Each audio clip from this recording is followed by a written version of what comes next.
on a wild ride. It's the one taking us up and down with every rise and fall of energy prices. And it has many of us rethinking how we drive, even what we drive. Has been thinking that way for a long time. In the early 90s, the Mile High City was already looking for ways to reduce its greenhouse gas emissions. By the time the new millennium rolled around, Denver had already minimized fuel expenses through driving less, buying smaller vehicles, and using alternative modes of transportation. A commitment to the environment is the driving force behind Denver's efforts to find new ways to get around.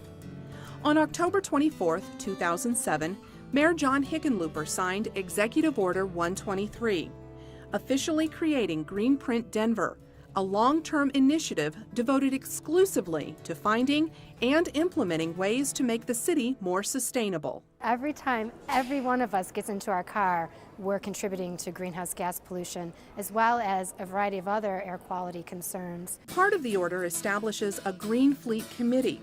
This group is responsible for ensuring the city operates a fleet of vehicles that minimizes environmental impact. They also find alternative fuel sources and find ways to maximize fuel efficiency. Our goal is to get the most fuel-efficient vehicles for the job. Back in 2001, Denver invested in 39 hybrid electric vehicles, or HEVs. At the time, it may have been the largest hybrid municipal fleet in the world. The city now has more than 100 of them.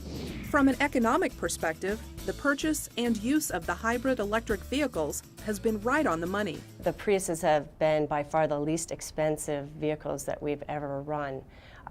The initial fleet that we bought of 39 vehicles, we bought for like $20,500.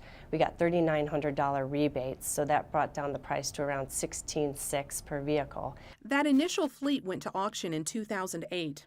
The average selling price was more than $11,000.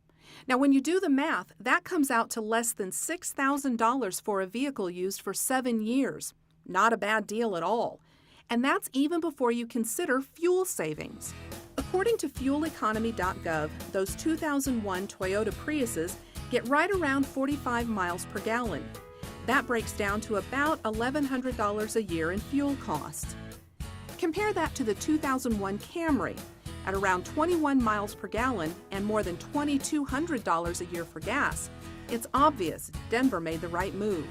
HEVs are efficient because they combine an internal combustion engine with an electric motor. Like conventional vehicles, the internal combustion engine moves an HEV forward. The electric motor helps in low-speed driving conditions, when the engine accelerates, and when climbing hills.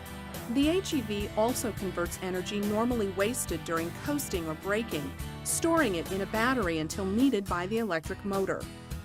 And while a healthy bottom line is very attractive, the savings of switching to hybrids goes way beyond dollars and cents. Every mile traveled is equal to a pound of carbon dioxide emitted. I think the primary reasons that we go to alternative fuel vehicles and alternative fuels is to benefit human health and the environment, to get fuel efficiency, and cut the city's dependence on foreign oil. Taking care of business in the Mile High City means Denver's vehicles are on the road 24/7.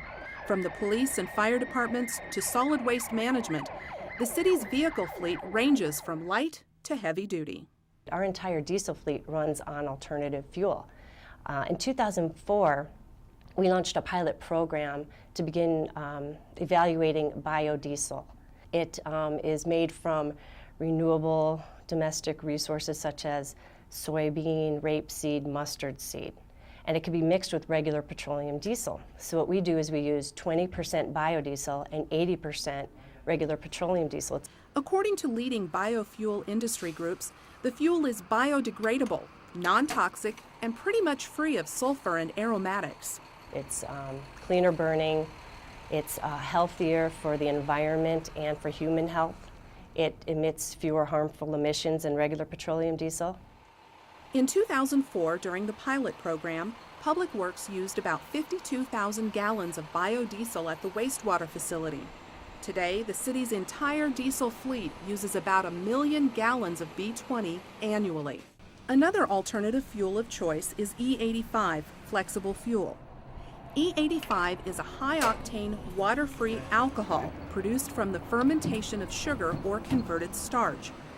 According to the Department of Energy, ethanol-blended fuels reduced greenhouse gas emissions in 2005 by nearly 8 million tons.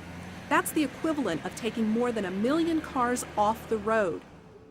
An increasing number of vehicles in the city's fleet are flexible fuel vehicles, which can use E85.